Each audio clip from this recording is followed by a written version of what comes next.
In today's show, we take an in-depth look at Naginata. Originally used as a weapon of war by the samurai, Naginata developed into an exciting martial art.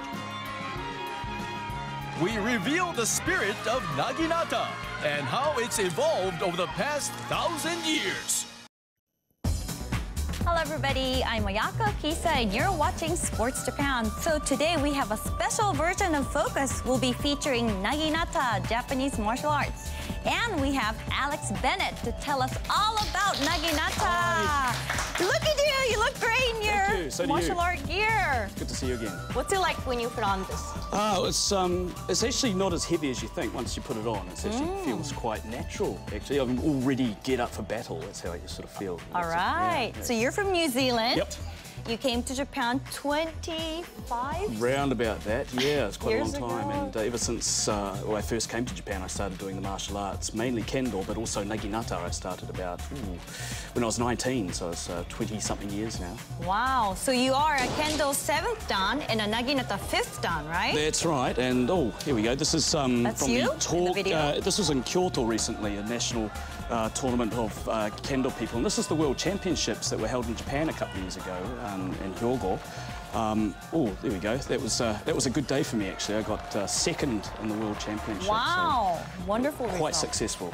How did you get involved in Naginata? In 1990, they started the International Naginata Federation, and so they needed somebody to work at the office who could translate things about Naginata into English so that we could help spread it throughout the world. So that's when I first started. Oh, and then you fell in love with it. Pretty much, All yeah. right, and today we have the 3 kinds of Naginata. Yes, we do.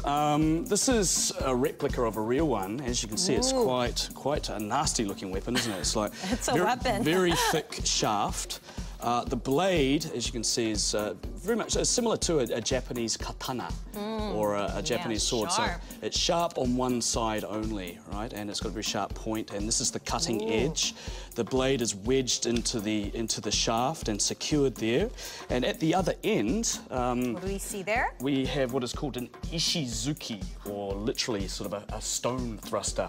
So the Naginata was used for cutting, thrusting, okay, and also koshing. Wow. It was quite an effective, nasty you do weapon. all kinds of stuff with this. That's right, and because it's long, it's useful for fighting from a distance. And in the modern sporting version of Naginata, obviously we can't use something like that because it's too dangerous. So we've created these another kind of replica. It's much lighter if you have a look at that. It's it's made out of oak, the shaft, okay, the blade, which still retains the characteristic curve. And this is the tip, and also at the other end we have the ishizuki again. Okay. Right, and so this is used for actually striking your opponent, and it's quite safe, much safer than that. I could see. And this one again, this is another Naginata made out of solid wood, and this is used for kata. Kata are set forms where we practice. So this is actually a lot closer in form to the original Naginata. Yeah. So these are the 3 kinds of Naginatas around. We mainly use this, but also this one as well sometimes. Oh, great. Okay, so let's start by looking at the history of the Naginata and how it evolved from being a warrior's weapon to a martial art. This is the Nebuta Festival held in Aomori. Floats are pulled through the streets, displaying colorful lanterns depicting famous historical characters or events.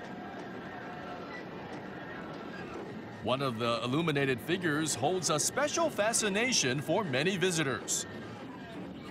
His name is Musashibo Benkei, and here he's holding his weapon of choice, the Naginata. Benkei fought many battles. His loyalty to his beloved master is well known throughout Japan, forming the basis of many plays and stories.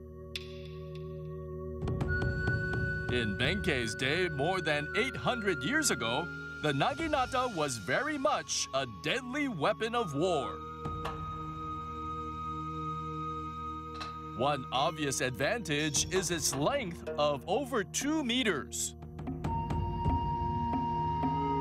This made it very useful for fighting battles at sea to reach enemies on other ships or against adversaries on horseback.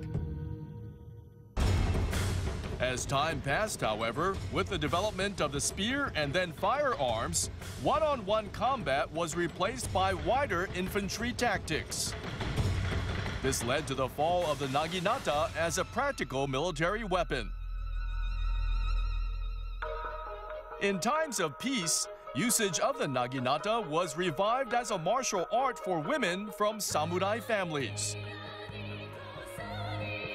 It became popular among females because of its length, as they were able to strike with the same force as a man by harnessing centrifugal force.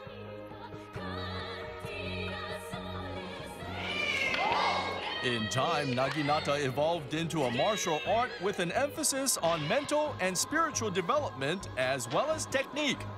Today, many women continue to pass on its traditions. With the World Championship held every 4 years, Naginata is now spreading around the globe, combining the competitiveness of sport with the mental discipline of martial arts.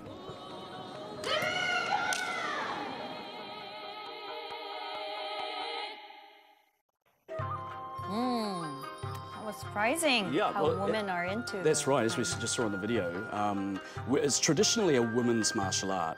Has been pretty much since the Tokugawa period, or the early modern period from 1700s onwards. Internationally, as a sport, it's mainly men that do it, but in Japan it's mainly women. And it's... Why is that? Well, there are a number of reasons. First of all, on the battlefield, the Naginata became outdated because of the muskets and so forth, but it sort of transitioned into a weapon mainly used by women because it's long. And it's, in that sense, the length gives it a certain advantage over a man who's carrying a sword. And so women traditionally trained in the martial art as a way of learning self-defense and to protect their homes when their samurai husbands were away. And another important reason, I think, is that the martial arts became a very important vehicle for self-development, character development, education. And women in samurai families had a very important task of educating their children and their sons, and so they needed also to be familiar with the martial arts and the martial spirit, and so they had all these various reasons, but it was mainly centred on self-defense and also education, and because of that it became, in the modern Japanese era, a source of education for women in schools as well. Wow. So Alex, you're an expert in Naginata and Kendo. What's the major difference? There are a number of differences. There are also many similarities, but the main differences, first of all, I guess you could point out the target area of the shin or the sune, which we don't have in Kendo. Also, because the Naginata is quite long, we hold it in a completely different way to a shinai or a sword. I'll ask my friend Baptiste, who comes from France, for helping us. And we'll show you how we face each other in Naginata as we hold the Naginata. So, as you can see, because it's long, we have to hold it side on. Okay. And it's from this position that we fight each other. And so from here I would move in and I would attack him, and when I strike I pull back like that. So because the Naginata is long, I can't keep the momentum going forward. I have to strike and cut and pull back. Okay. Now if we can compare that to a sword, for example, we'll just get the shinai. Now to a Kendo. Yep. We can see that with the sword it's shorter. Right, you guys are much closer. We're a little bit closer, that's right, and we're facing each other front on rather than side on. And with a movement in Kendo, our whole body goes forward, bang! Okay, and then we continue through like this rather than pulling back. So the way in which we use the weapons is different as well, which means the way that we hold the weapons is also different. Okay, and? I can give that back. Thank you. Okay, so, and also, as I mentioned before, one of the main differences is the lower body target, okay, which is sune. Okay, Kendo, we only have the upper body. So, I guess they're the main differences, but apart from that, it's pretty much all the same, actually. Oh, and one other thing I must mention, sorry. So there are a couple. Is that we can do our kamae, or our postures, on both sides as well. But we'll explain a little bit about that a little bit later, I think. So they're the main differences. Okay, so we saw the major differences. Let's see what happens when the Naginata comes up against Kendo. At the All Japan Naginata Championships, some bouts are fought between Kendo and Naginata practitioners. Naginata competitors are female, while their Kendo opponents are male. The male Kendoka has an obvious physical advantage over his small opponent.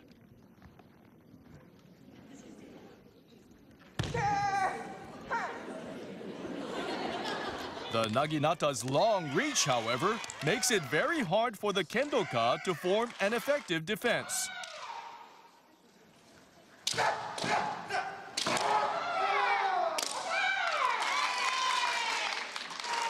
The areas a Naginata can strike is also something a Kendoka isn't used to. For example, in Naginata, the shin is a valid strike zone. With Kendo, however, no lower body strikes are allowed, meaning practitioners are often caught off guard when their shins are attacked. In the end, Kendo proves no match for Naginata in this particular contest. Afterwards, we asked the Kendoka about the experience. 距離感を取るのがすごく難しく感じました。剣道が基本的には胴回りから上での攻撃しか認められていないので、足を攻撃するという感覚がもう全然ないですから、対処してるつもりではいるんですけど、なかなかできなかったですね。So the Naginata dominated the bout. It did, and it usually does. The reason being is because when you have a bout between Kendo and Naginata, it's usually fought with Naginata rules, which means that you're allowed to strike the sune, the lower body, and in Kendo we would never do that. It's unthinkable. So it's pretty much for a Kendo person to fight somebody who's trying to strike their legs. It's very surprising, and it's hard to avoid that particular attack. Right, so can you show us some basic rules for Naginata? Yeah, sure. Once again, I'll ask Batista to come along. Batista? Ooh. Okay, so we always start with a bow, just Okay. like in all the martial arts, and into the kamae, or the fighting posture. The targets are very similar to Kendo. We start off with the man, which is the head area. Okay. Okay. We also have kote, which is the wrist. Kote. Okay, it's that area there. Okay. We also have do, okay, which is the torso. Okay, do. We strike the torso, the body area. Okay, and also we have the ski, or thrust to the throat, which is in this area here. Okay, so that's ski. So they're all the same as Kendo, but the difference is the sune. Okay, and this is a very common technique in Naginata. It's up, and it's the lower area here. Snare. Okay, and then back. Okay, so they are the techniques that we practice in Naginata. There are variations of these, but these are the 5 techniques. So in the video, the Kendoka, he had a hard time with the shin attack, right? That's right. So if I can ask Batista to strike my sune. Okay. Okay, it comes at you